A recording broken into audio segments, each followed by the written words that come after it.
Un hombre que respeto y que admiro desde hace mucho tiempo, es el doctor Gerardo Esquivel, es subgobernador del Banco de México. Estimado Gerardo, muchísimas gracias por contestarme el teléfono esta tarde. ¿Cómo estás? Muy bien, Joaquín, ¿qué tal? Muchas gracias por la invitación y un saludo a todo tu auditorio.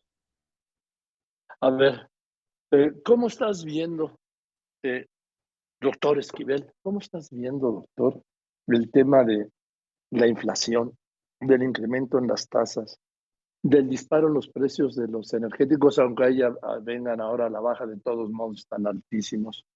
El incremento de todo lo que tiene que ver con los granos, la carestía de los fertilizantes, la guerra, la invasión rusa a Ucrania, la tensión en Taiwán, la inflación mundial.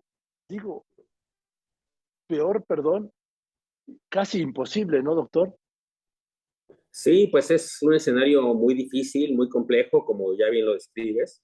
Es un escenario en el que primero venimos saliendo de la pandemia y la pandemia en sí misma ya había Además, generado una serie de problemas económicos muy importantes, asociados, por supuesto, a la afectación en la actividad económica, pero también con la pandemia ocurrió un fenómeno que fue el que dio inicio al proceso inflacionario, y eso es importante recordar que el origen está ahí.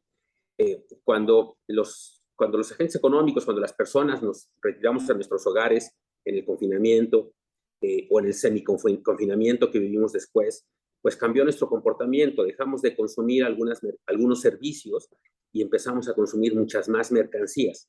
Dejamos de ir a restaurantes, al cine, a conciertos, al gimnasio, etcétera, y empezamos a consumir pues más computadoras, escritorios, muchos más mercancías, y eso generó un cambio importante en la presión de los precios de las mercancías inicial. Ese fue el primer choque inflacionario que viene desde la pandemia, desde 2021, digamos, empieza a manifestarse con claridad. Y luego a eso se suma, como bien señalas, el otro fenómeno, bueno, y vino junto con eso, por cierto, una presión que venía por todo lado de la logística. La logística mundial se afectó porque la pandemia iba afectando de manera diferenciada en el mundo, los procesos de producción se vieron afectados, muchas cosas tienen que estar coordinadas para poder proveer los insumos, para poder producir los bienes y servicios. En la medida en la que había puertos enteros que estaban cerrados por la pandemia, se generaron retrasos. Todo eso generó cuellos de botella que generó presiones inflacionarias iniciales. Y a eso se sumó el primer trimestre de este año el conflicto en Ucrania, con la invasión de Rusia a Ucrania, que generó una presión en otros mercados, particularmente en dos grandes grupos de mercados, ¿no? En los energéticos, por el tema de Rusia y las sanciones comerciales que estaban viendo afectadas, y Rusia, como sabemos, es un gran productor de energéticos, el precio del petróleo y del gas subió inmediatamente en el mundo. Y segundo, el precio de algunos productos agropecuarios, en los que estos países son grandes productores, tanto Rusia como Ucrania, y no solo son productores, son exportadores de estos productos. Y eso inmediatamente afectó la oferta de estos productos y generó presiones en este tipo de bienes. Esto fue el segundo gran choque que estamos viviendo, y eso generó esta presión inflacionaria que vivimos en México, pero que se vive en todo el mundo. Eso es algo que es muy importante tenerlo claro. México no es el único país que está sufriendo por esto. De hecho, México es de los países de la OECD con una menor tasa de inflación, como recientemente fue reportado. Hay países de la OECD que tienen tasas de inflación de doble dígito, es decir, arriba de 10%, 11, 12, hasta 13% tienen algunos países. Eh, y por otro lado, eso generó o está dando lugar a las respuestas que los bancos centrales tenemos que dar para combatir la inflación y para evitar que esta inflación, que es resultado de estos factores y estas circunstancias, digamos, atípicas, pues se empiece a volver típico. Y lo que queremos es evitar que la inflación permanezca, que sea más duradera, y para hacer eso, pues lo que tenemos que hacer es subir las tasas de interés, entre otras cosas. El Banco de México en particular es de los bancos centrales que tiene pocas herramientas. Una de esas herramientas es la tasa de interés, y por eso hemos subido la tasa de interés. Otros bancos centrales tienen otras herramientas correspondientes a sus mandatos y a su amplitud de operaciones, y llevan a cabo otras actividades. Nosotros lo que estamos haciendo, y lo hemos hecho en las últimas decisiones de política monetaria, de hecho ya llevamos más de un año, recordemos, subiendo las tasas de interés, que llegó a estar en 4%, Ahora la hemos subido, en la última decisión, la más reciente, la subimos en 75 puntos base, es decir, 3/4 de punto porcentual, y la llevamos de 7,75% a 8,5%, que es uno de los niveles más altos que hemos tenido, al menos es el nivel más alto, de hecho, que hemos tenido desde que tenemos el régimen de objetivos de inflación, que actualmente es el que usamos en el Banco de México.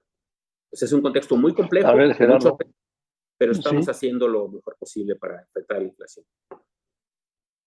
explícanos para que podamos entender todos, doctor Estrada, por qué al subir la tasa buscan bajar la inflación. Sí, hay varios mecanismos. En la literatura se identifican varios mecanismos en los que la tasa de interés puede influir en la inflación. Uno de ellos es el que ocurre, digamos, de manera el más conocido, el más, digamos, natural, que es que al subir la tasa de interés, pues se encarecen el costo de algunas cosas, ¿no? El costo de pedir crédito, y eso implica que algunas decisiones de consumo e inversión se verán postergadas. Es decir, individuos que iban a pedir un crédito para comprarse un auto, a lo mejor ya no lo hacen. Individuos que iban a pedir un crédito para poner un proyecto de inversión, a lo mejor lo tienen que posponer por algún tiempo. Ese es, digamos, un canal. Sin embargo, ese canal toma mucho tiempo para que realmente opere, porque digamos, los agentes van tomando decisiones paulatinamente y eso va afectando la demanda, digamos, de consumo e inversión durante un tiempo más o menos prolongado. Hay un canal que opera más rápido en principio y que es el que realmente estamos tratando de influir en este momento, que es el canal de las expectativas de inflación.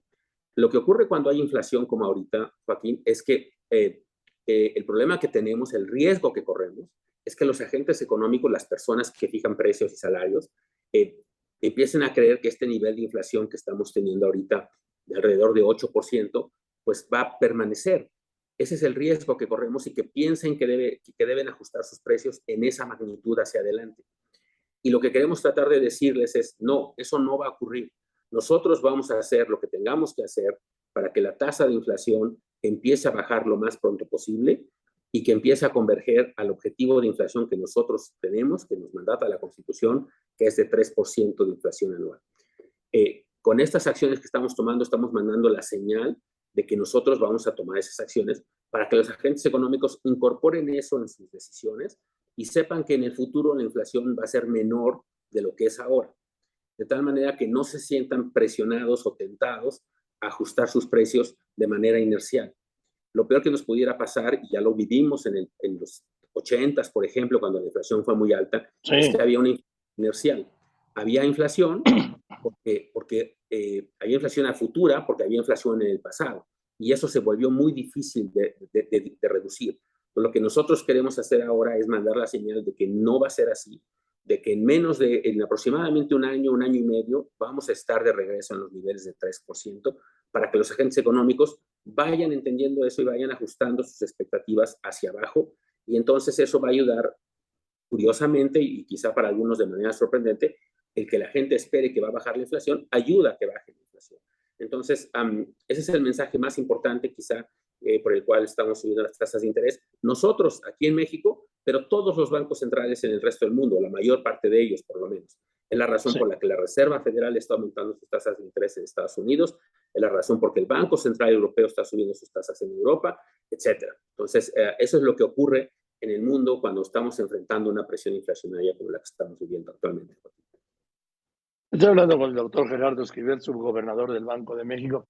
Tú eras seguramente un estudiante, eras un chavo, Gerardo, pero yo me acuerdo en el 87, 86, en el 87 las tasas de interés llegaron a estar arriba del 150% y la inflación también.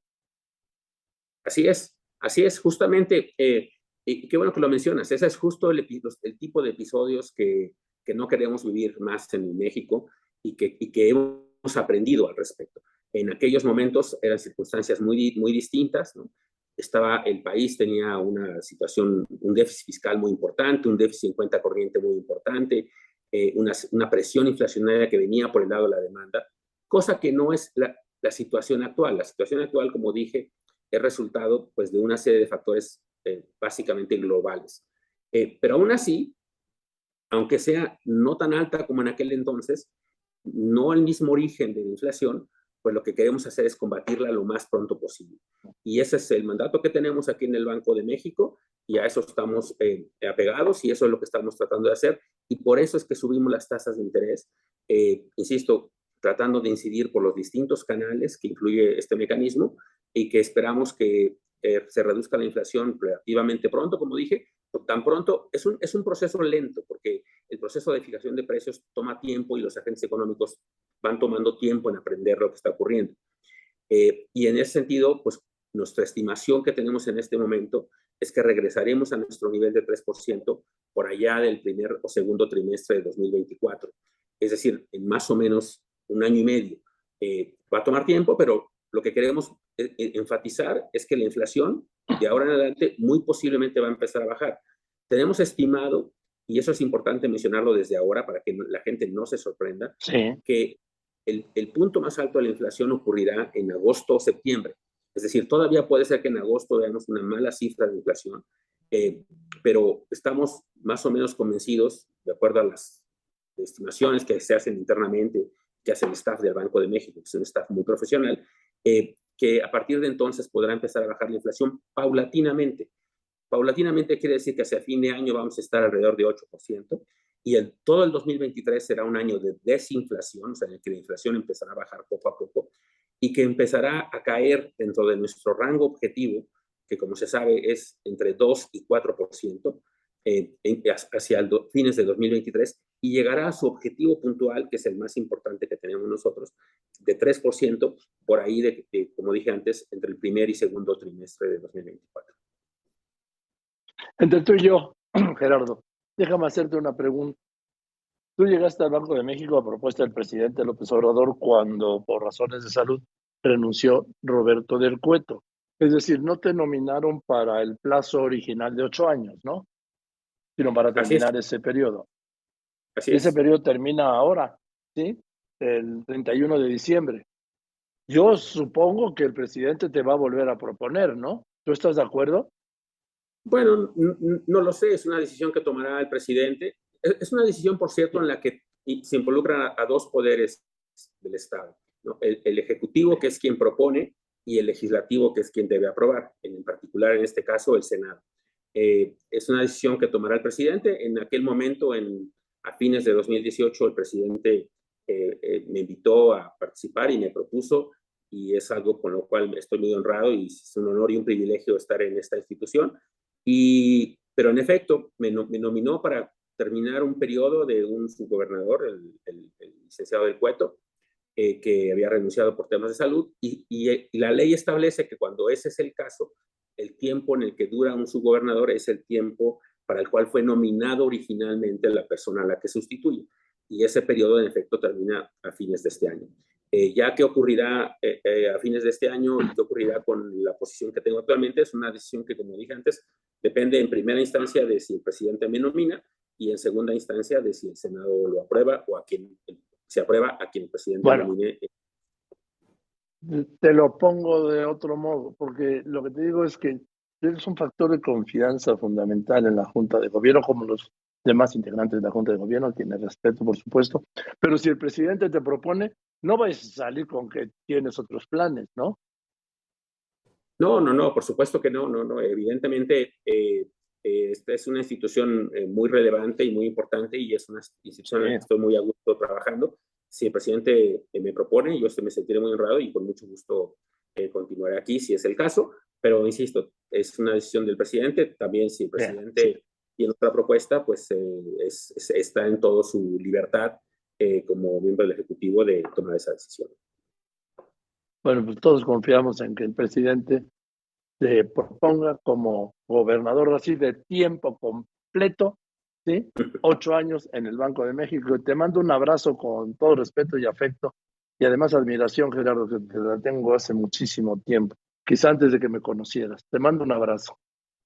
Muchas gracias, Joaquín. Un saludo a todo tu auditorio, y muchas gracias por tus comentarios. Hasta luego. Y saludos en casa, por favor, ¿sí? Saludos en casa.